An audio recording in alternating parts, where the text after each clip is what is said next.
Eh bien le bonjour à tous les enfants, bienvenue dans ce nouvel épisode de Passe à seconde. Donc l'épisode Voyons voir numéro 5 il me semble. Aujourd'hui, voiture plutôt très intéressante et populaire malgré son grand blason de voiture de luxe. Je veux bien sûr parler de Mercedes et plus particulièrement la classe A. Et oui, comme vous le savez, on commence à voir des classes A de partout, hein, sur nos routes françaises et même ailleurs, hein, simplement. La classe A, on la connaît tous. C'est une voiture jeune, sexy, très intéressante au regard. Mais je pense que certains d'entre vous ne savent pas que la classe A, c'est beaucoup plus vieux que ça. Ça a même plus de 20 ans, imaginez-vous. Car la première génération, ça a été totalement différent. Elle est apparue en 97, 98, une chose comme ça. Et c'était au début un mini-space. Donc Mercedes, par exemple, contrairement à Volkswagen, où la même année, ils ont sorti un concept qui va être dans le futur, la Phaeton. Donc Volkswagen, une marque généraliste qui augmente en gamme. Là, chez Mercedes, c'était l'inverse. Ils baissent en gamme pour accueillir plus de clientèle avec cette classe A.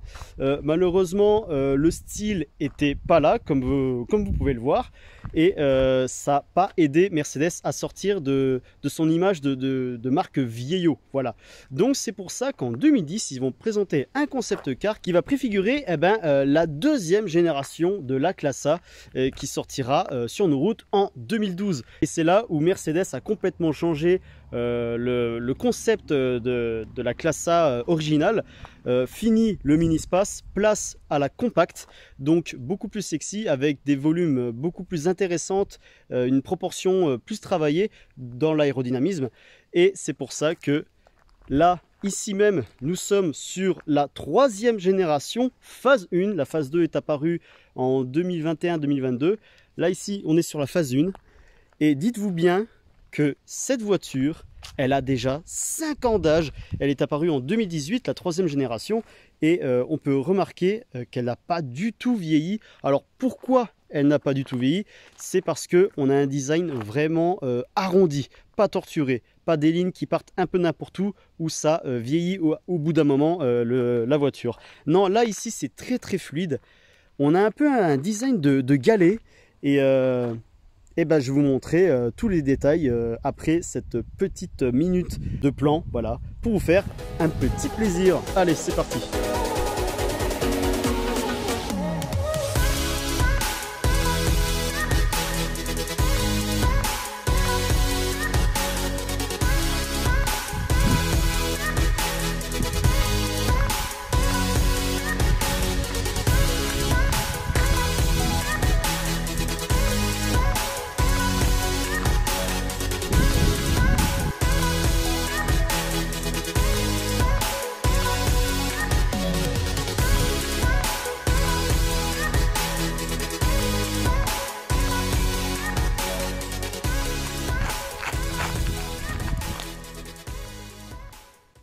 Nous allons déjà commencer par détailler l'avant de la voiture. Alors, ce qu'on peut remarquer déjà, c'est la totalité de l'avant. Elle a un regard, cette voiture, qui est absolument magnifique, avec, à l'image de ses feux, de ses blocs optiques avant, très effilés, surtout à l'arrière, qui s'affine à l'arrière et qui est enfoncé un peu dans la carrosserie à l'avant. On peut voir grâce notamment à cette ligne d'enfoncement. Voilà, ça lui donne un regard plutôt agressif, plutôt énervé. Donc ça, c'est vraiment beau. Déjà, en plus, le bloc optique, il est, on va dire, incliné un peu dans cet angle-là, c'est-à-dire un peu renfermé, un peu le nez plongeant vers le sol. Vous voyez, ça plonge comme ça. Et ça, ça lui donne vraiment un air agressif, comme je vous l'ai dit. Et c'est ça qui est vraiment beau et sexy en même temps. Avec cette calandre diamantée, on peut voir à l'image de ces petits chromes et tout là, avec un peu un dessin de diamant. Ça, c'est vraiment beau. Qui entoure le logo. Alors, le logo qui s'agrandit d'année en année. Regardez, elle fait la taille de ma main. C'est énorme.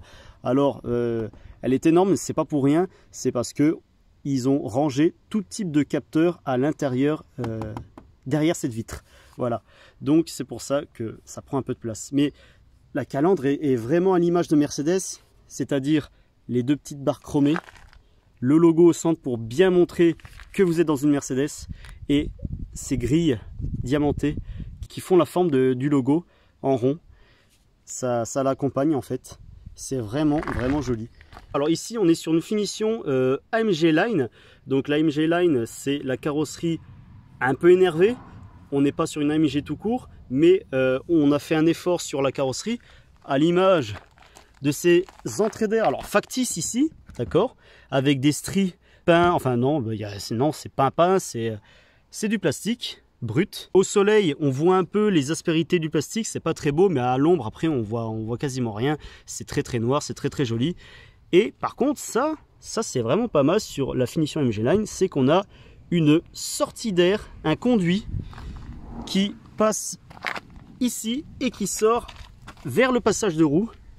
Donc ça, c'est du réel et ça rajoute un air assez énervé déjà au profil. Pour la partie inférieure de la calandre, eh ben, une fine bouche assez large avec cette jeune lame qui n'est pas de carbone. Attention, hein, on fait pas de la folie sur cette finition là, mais elle est en noir laqué et ça rend plutôt pas mal. Alors attention, pour les dodanes, la voiture est assez basse, donc on a vite fait de frotter en dessous. Et le petit détail que j'aime bien vous faire savoir, c'est regardez par exemple, déjà à l'image de l'avant, avec cet avant qui plonge comme un requin, comme un nez de requin, et le nez de requin s'accentue déjà par ça. Alors déjà le regard qui plonge, le capot, regardez, qui plonge également très bas, ce qui fait en même temps allonger le porte-à-faux. Donc le porte-à-faux, c'est la distance entre le moyeu de la roue avant et le bout du capot. On a un porte-à-faux assez important, et vu qu'il est plongeant, eh ben, le nez de requin s'accentue avec, alors c'est très léger, hein, franchement il faut faire vraiment gaffe, mais on a un léger dévers au niveau de l'angle du profil de la voiture. C'est très léger, mais ça rappelle un peu l'allure d'un requin en fait. On a un capot qui fait très galet, qui n'est pas torturé, il y a peu de lignes. Nous avons juste une ligne qui part de la calandre avant, hop, très subtile, un peu pincée, bonjour, et qui rejoint gentiment le montant A. Donc on n'est pas sur du bodybuilding, mais ça lui donne voilà, une légère élégance à ce capot. Et si on peut remarquer, alors ça c'est très connu des Mercedes, mais ça disparaît au fil des années, c'est que le capot, normalement, chez les Mercedes d'avant, ils étaient voilà, il y avait un angle assez important au milieu. Là, il est très subtil et on peut l'avoir déjà, en plus, avec cette légère ligne qui va jusqu'au logo. Donc ça, c'est le nez très pointu de Mercedes. Enfin, là, pour le coup, très léger. Mais on reprend les codes de la marque des années précédentes. Et surtout, à quoi reconnaît-on une Mercedes? C'est le profil qui ne change quasiment pas au fil des années. Ça fait au moins 10 ans qu'ils font le même profil, c'est-à-dire déjà le contour de vitre qui est très affiné, déjà la ceinture de caisse est très haute, et aussi avec cette ligne qu'il a en finition AMG Line et noir laqué, ce joint qui est légèrement courbé, on peut le voir grâce notamment avec tac, voilà, cet angle là, ça c'est parfait. Donc légèrement courbé avec cette arche qui est, voilà, qui est en continu, qui n'a pas de cassure et qui retombe gentiment vers l'arrière. Donc ça, voilà, c'est vraiment un dessin de contour du vide typiquement de chez Mercedes. Ça n'a quasiment pas changé par rapport par exemple à la deuxième génération de la classe A. Et aussi cette ligne, alors ça c'est vraiment un dessin à l'allemande, hein, voilà, hein. Nous avons cette ligne principale qui parcourt le long de la voiture, qui n'a pas de cassure également, qui continue jusqu'au bloc optique arrière, et on peut voir que cette ligne, elle rejoint la courbure du joint de contour de vitre, légèrement courbé. Ça fait déjà penser, alors la 508 par exemple, la 508 à peu près le même trait de dessin que les Mercedes. Alors N'hésitez pas d'ailleurs à aller voir ma vidéo sur la 508 sur ma chaîne, sur cette chaîne-là. Vous allez voir qu'il y a des similitudes. Alors aussi, Mercedes, qu'est-ce que c'est? C'est de la rondeur. Alors déjà, nous avons cette ligne principale, cette ligne ici qui souligne un peu la voiture avec une légère courbe qui grimpe tout doucement vers l'arrière qui rejoint le haillon du coffre. Et ou sinon, nous avons pas mal de volume déjà nous avons un épaulement qui va jusqu'à la ligne principale et nous avons un grand galbe qui rajoute du muscle sur le profil de la voiture. On peut voir d'ailleurs notamment que la distance entre la vitre et le bout de la portière, nous avons une très très belle distance. La portière est large, elle est massive, elle fait assez premium, sécuritaire, enfin ça donne cette impression là. Et pour une catégorie de citadine, on est vraiment sur un travail très intéressant au niveau des volumes de carrosserie. Sur cette finition AMG Line, déjà nous avons les rétroviseurs avec, à l'image du style de la voiture, c'est un galet. Nous avons pas de ligne de style, voilà, c'est très, très rond, très arrondi. Ou sinon, en finition AMG Line, nous avons aussi une jupette latérale assez travaillée. Cet angle en dévers par rapport à la deuxième ligne, voilà, qui creuse un peu dans l'intérieur de la voiture, et cette jupe qui la ressort aussitôt. Donc ça lui donne vraiment un petit côté assez posé à la voiture visuellement. Aussi l'élégance Mercedes, c'est les poignées. C'est un petit détail qui paraît tout con, mais ça vient de ça aussi, le travail bien fait. C'est les poignées. Alors déjà, nous avons cette ligne qui sépare la couleur carrosserie. Super, c'est main libre. Voilà, la couleur carrosserie et le chromage qui est au-dessus, ça rend super bien. C'est super bien dessiné avec cet enfoncement pour laisser passer la main qui est également en ovale. Donc ça c'est plutôt bien réussi. Bon, après les voitures modernes, comme on sait, ils font de plus en plus souvent les poignées intégrées pour limiter le frottement de l'air, mais à mon avis ça change pas grand chose. Aussi en AMG Line, nous avons ces jantes 17 pouces il me semble, 18 même. Alors ça c'est les jantes de base en AMG Line. Moi personnellement je les trouve pas très belles, elles n'ont pas beaucoup de caractère, pas beaucoup d'agressivité. Alors déjà c'est siglé AMG s'il vous plaît, mais justement la bordure est trop importante. Ça cache un peu tout ce qu'il y a à l'intérieur avec les disques et tout. Enfin voilà, c'est des jantes que j'apprécie pas énormément, mais bon. Alors là les amis, passons à l'arrière. Alors à l'arrière, ce que je vois c'est ça, c'est l'ensemble arrière, et ce qu'on aperçoit le plus c'est le cul qu'elle a, le galbe. C'est un popotin mais hyper large, on dirait Nicki Minaj, c'est incroyable. Regardez par exemple, alors déjà nous avons sur le côté latéral à partir du montant C un épaulement, voilà, comme sur toute la longueur de la voiture, un épaulement avec cette légère ligne principale, et là ce galbe qui rejoint le passage de roue qui fait très large. Regardez, si je mets à peu près ma main droite, voilà, comme ça on a tout ça distance, tout ça de popotin. L'arrière de la voiture a pas mal de volume de carrosserie, c'est-à-dire que si je filme comme ça, voilà, si on prend cette partie là, on a, voilà, là tout ça, toute cette largeur, c'est pas droit, on a que du galbe, c'est courbé de partout. Même sur le côté latéral, comme on peut le voir, la ligne fait grosso merdo ça, voilà. Elle est courbée, c'est comme une coque de bateau, hein, comme ce que j'avais dit sur la 508. N'hésitez pas toujours à la regarder, ça me ferait plaisir. Donc voilà. Et les feux, très intéressants. Déjà, la forme globale, on est sur, grosso merdo, un triangle très affiné ici, qui s'élargit énormément à l'arrière pour recouvrir le galbe de la partie trois quarts arrière. C'est pas une coque qui est complètement à l'écart de la surface globale de la voiture. Là, voilà. Il n'y a pas de cassure de style. Cette lunette arrière très courte, voilà, il n'y a pas beaucoup de surface vitrée. Déjà grâce notamment déjà au profil de la voiture qui, on peut le voir, qui possède un toit très fuyant. Donc ça, voilà, ça rajoute au dynamisme de la voiture. Ici nous sommes sur un toit totalement normal, mais sinon en option bien évidemment comme d'hab chez les Allemands, je vais dire, on peut avoir le toit panoramique et ouvrant. Cette ligne de style qui, par contre, surligne le pare-choc arrière et qui lui donne une largeur plus accentuée, qui pose la voiture, surtout cette deuxième ligne qui vient, voilà, 2 cm après celle-là, qui élargit encore plus avec cette fausse sortie d'air. Ça, c'est le côté AMG Line pour avoir un peu plus de style énervé. C'est pas un design vraiment torturé, comme je vous l'ai dit, hein. On est plutôt sur un design assez zen, mais sans trop l'être. C'est pas ennuyant en regardant la classe A.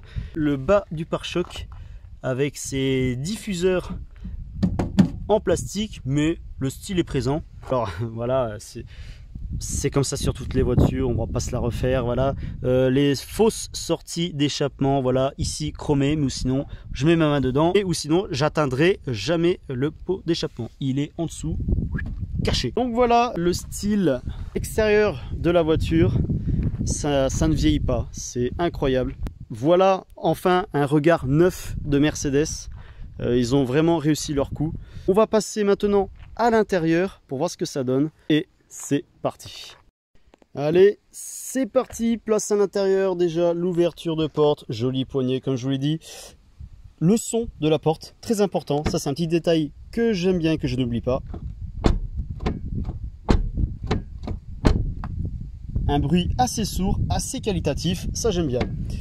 Alors déjà pour commencer, on va parler du panneau de porte. Donc à l'image globale de la voiture, on est sur un panneau de porte assez épuré, assez simple, mais qui a de la qualité, quoi. C'est de la qualité, c'est assez bien fait. Nous avons déjà du plastique moussé sur la partie haute des contreportes, avec cette jolie partie, très grande partie même, en Alcantara. Alors ça, l'Alcantara, j'adore parce que c'est la matière la plus agréable au toucher.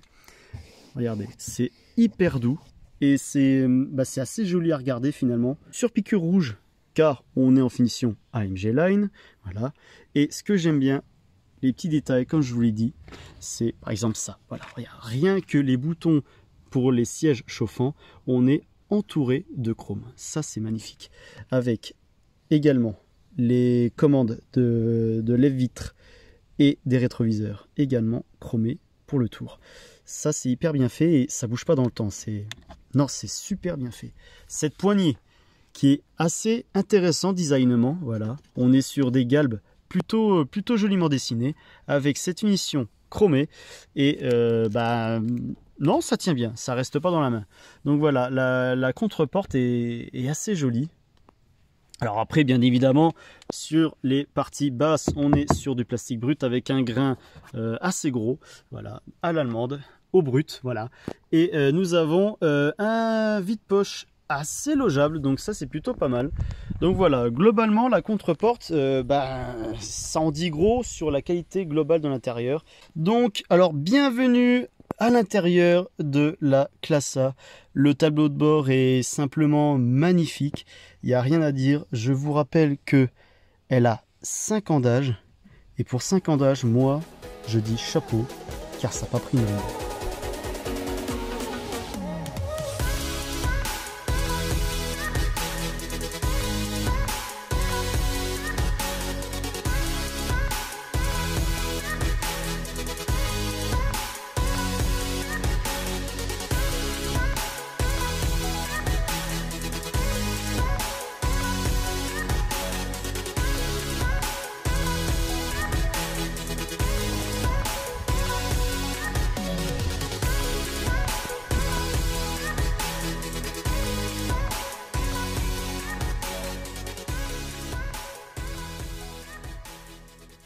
Ce volant ultra qualitatif. Alors ici on est sur un volant AMG Line, mais sinon les volants AMG ils sont insolents tellement que c'est beau, avec cette partie là refait pour la version sportive. La qualité de fabrication est super bien faite. On a un petit helmet plat léger avec du cuir noir surpiqué rouge et perforé sur la partie avec les 2 branches du volant.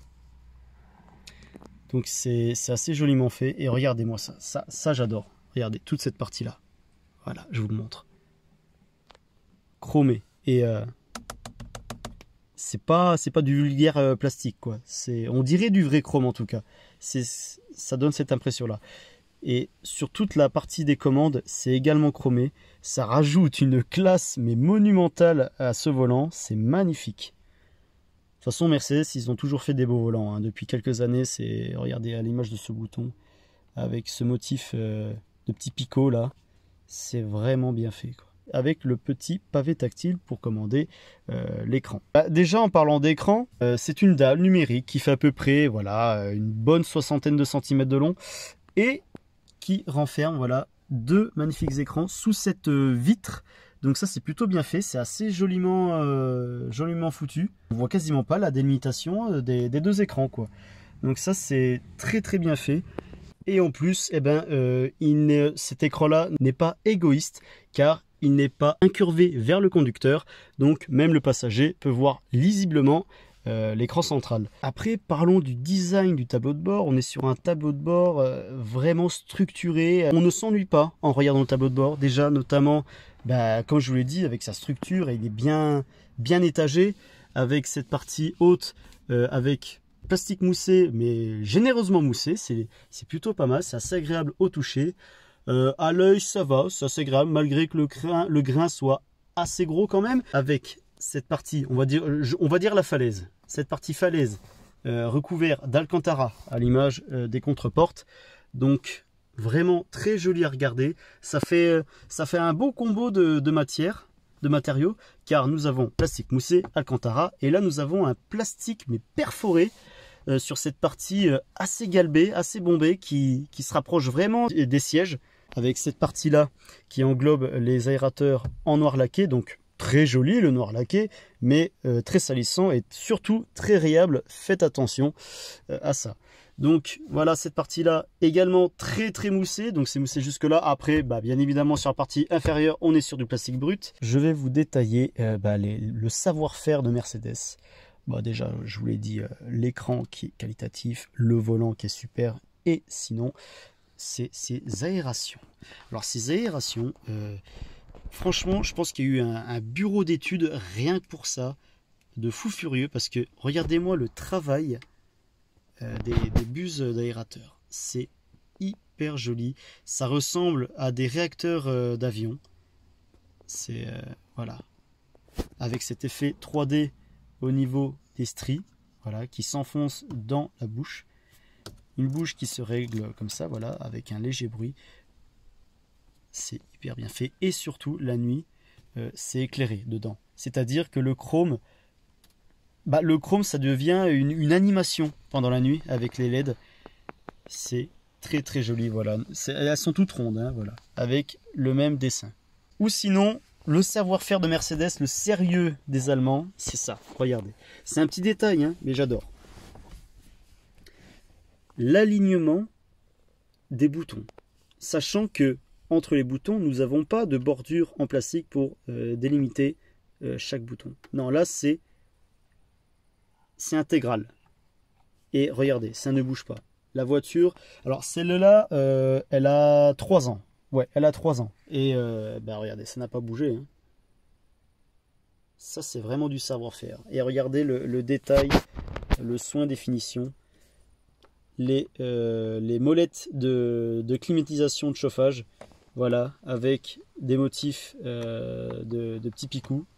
Je vais appeler ça comme ça. Non, c'est hyper joli. Hein. En chrome. Et même, franchement, faut vraiment être teubé pour penser ça, mais le bruit des touches, ça fait pas toc. Le fait que ça soit hyper bien assemblé, tous ces boutons, parce que du coup, on appuie et il peut y avoir des décalages comme ça, tu vois, au bout d'un moment. Et non, ça reste droit. C'est incroyable. Donc voilà, ça déjà, moi, cette lignée de boutons, alors merci à Mercedes de continuer à faire des boutons, parce que les voitures maintenant, c'est que des écrans, il n'y a plus de boutons physiques. C'est un peu dommage pour ceux qui sont habitués à ça.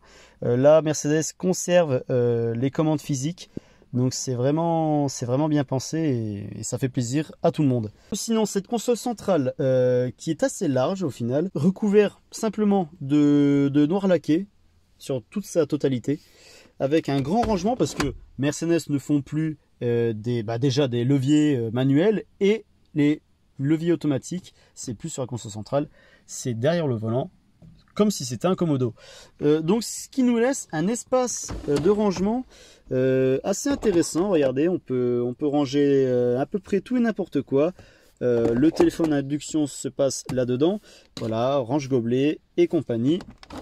Hop, on referme. La petite poignée pour la trappe en chrome, très jolie.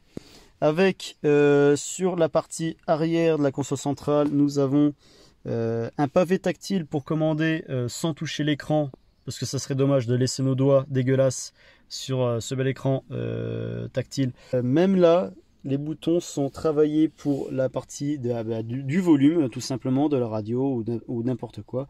Voilà, avec toujours les petits picots. C'est hyper bien fait. Regardez, je vais essayer de zoomer à fond. Voilà. Là, vous pouvez le voir très très bien.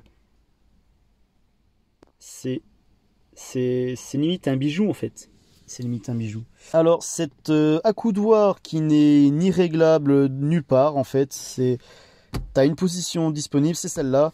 Donc c'est un peu dommage car pour la position de conduite c'est pas idéal. Voilà, pour le confort c'est pas idéal également. Mais nous avons quand même un bel espace. Voilà, je peux rentrer ma main, mais on n'est pas sur un espace où on peut accueillir des bouteilles d'eau, malheureusement. Dites-moi en commentaire si elle a bien vieilli ou plutôt mal vieilli. En finition AMG Line, nous avons des sièges très joliment dessinés, monobloc, donc l'appui-tête qui n'est pas réglable parce que il est relié directement au dossier, avec des matériaux en Alcantara pour la partie assise et dossier. Alors comme je vous l'ai dit, hein, ultra doux, ultra confortable, avec du faux cuir, du simili-cuir plutôt sur les côtés, sur piqué rouge bien évidemment. Voilà, également pour l'appui-tête, avec ce tunnel central pour laisser un peu de lumière à l'arrière, parce qu'on est sur un univers sombre globalement. Ça c'est bien pour le confort. Une assise qui peut se régler dans sa profondeur, ça c'est plutôt pas mal.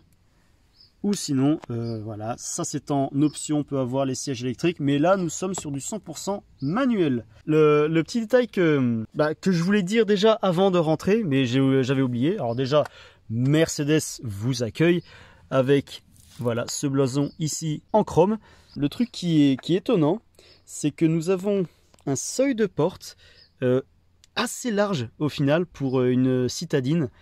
C'est-à-dire déjà, nous avons tout ça jusque là, voilà, en seuil de porte, déjà large de base, et avec la jupette qui ressort dans la carrosserie, et on a une largeur vraiment vraiment énorme. Je sais pas si vous l'avez remarqué, mais en tout cas moi quand je rentre dedans, ça m'étonne en fait. Je suis obligé carrément d'enjamber la jambe, de l'écarter loin pour monter aisément dans la voiture. Alors j'avais oublié. Bon, déjà, l'ambiance intérieure de la Mercedes est folle. Ça, c'est indéniable. Mais ou sinon, Mercedes pense aussi la nuit. Et on a une animation de couleurs, de LED, qui est vraiment, vraiment pas dégueu. Car nous avons une bande de LED ici, qui fait toute la largeur de la planche de bord.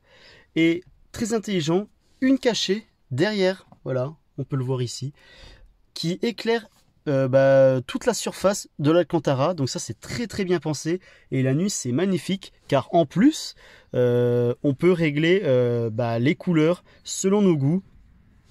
Par exemple on peut mettre du rouge ici et du violet en bas. Voilà, c'est assez infini comme combinaison de couleurs qu'on peut mettre. Alors à l'arrière on est sur à peu près le même dessin qu'à l'avant, tout simplement, avec cette grande partie en Alcantara toujours. L'Alcantara c'est super beau, c'est super joli, c'est très doux au toucher, mais c'est un matériau assez fragile. Je parle pour toutes les parties en Alcantara, les sièges, les contreportes et surtout les accoudoirs, car à force de frotter, on perd un peu le côté doux de ce tissu là.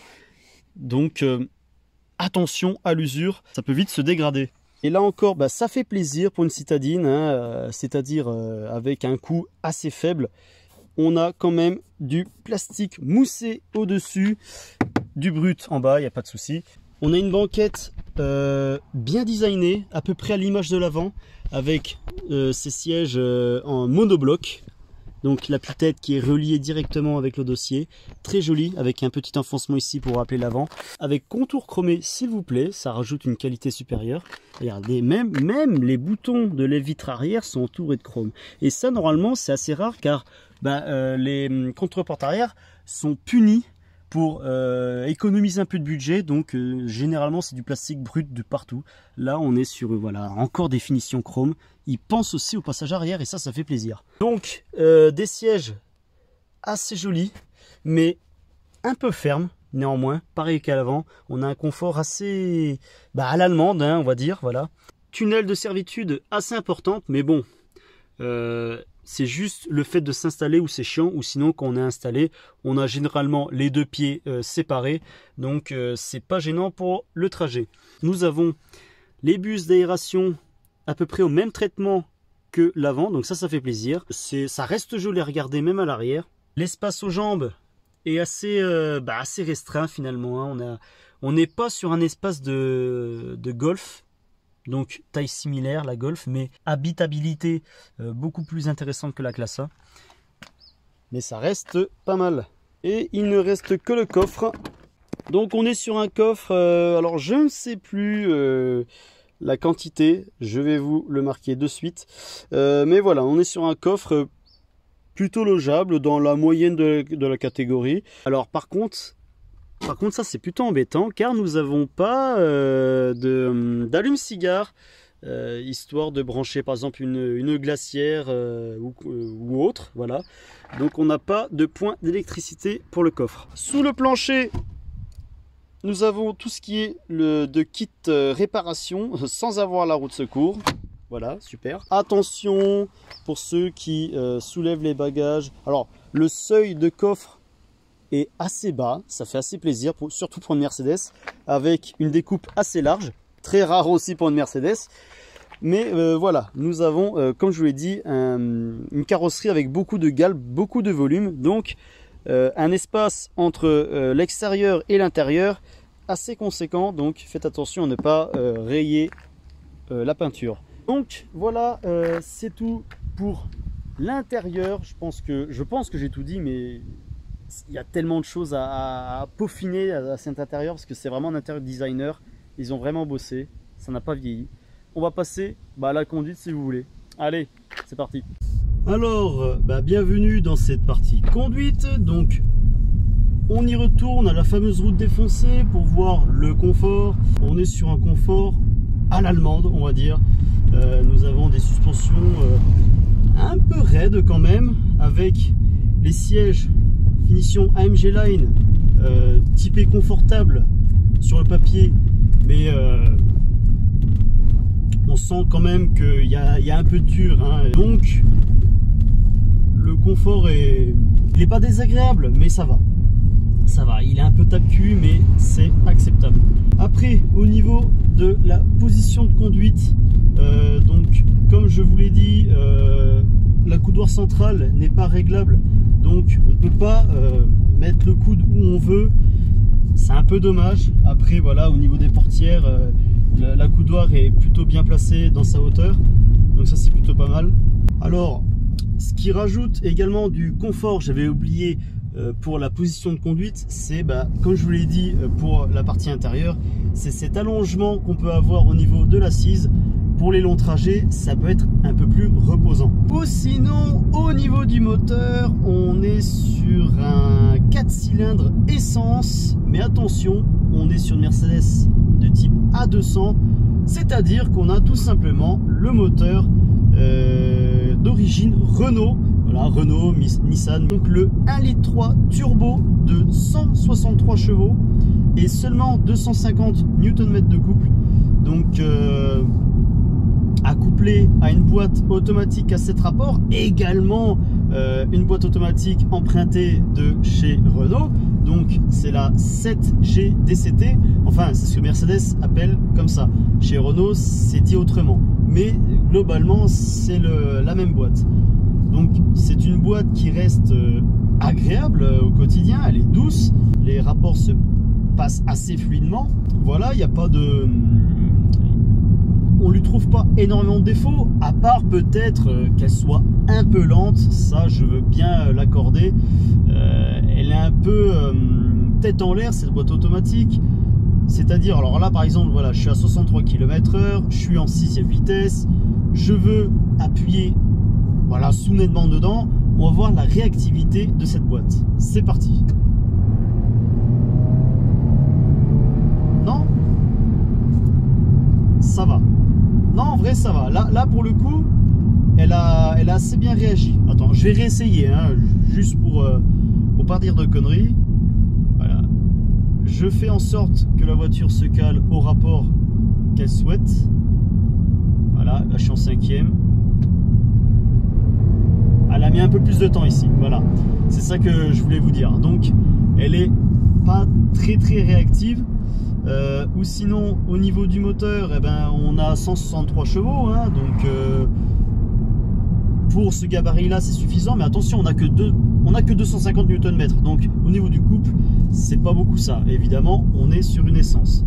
Alors on a toujours ce bruit plutôt agréable, plutôt silencieux de l'essence, donc ça fait plaisir aux oreilles. On va faire une accélération pour voilà, confirmer les 163 chevaux. Je passe à seconde. Voilà, allez, tac. Voilà, je suis à peu près à 20 km/h. 3, 2, 1, c'est parti.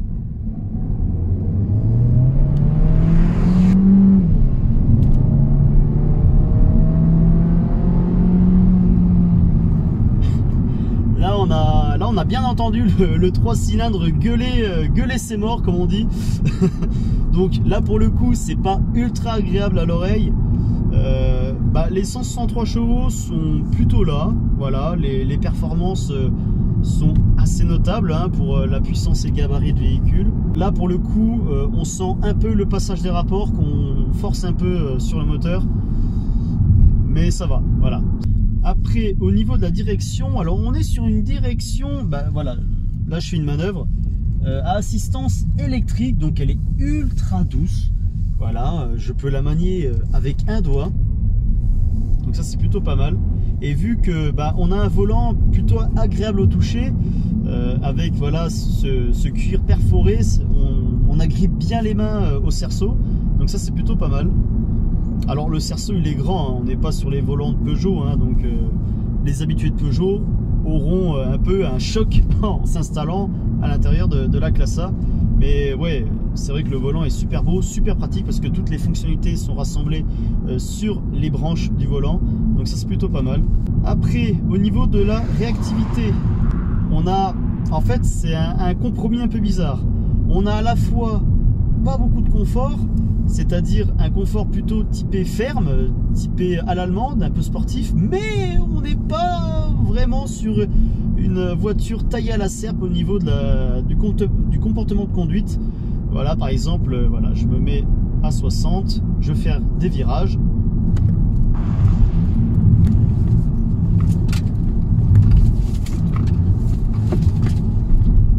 Voilà, elle a tendance à s'écraser un peu, donc à s'écraser un peu dans les virages. On va déjà faire un freinage d'urgence pour voir ce que ça donne.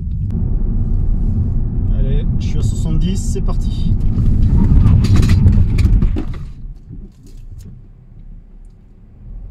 Non, franchement ça va. Alors on sent bien que la voiture s'écrase quand même, que le châssis il est un peu mollasson, mais ça va. Au niveau de la puissance de freinage, on est plutôt pas mal. La voiture ne pèse pas non plus 2 tonnes, hein. Elle est environ à 1 tonne 3, 1 tonne 4, donc c'est assez léger.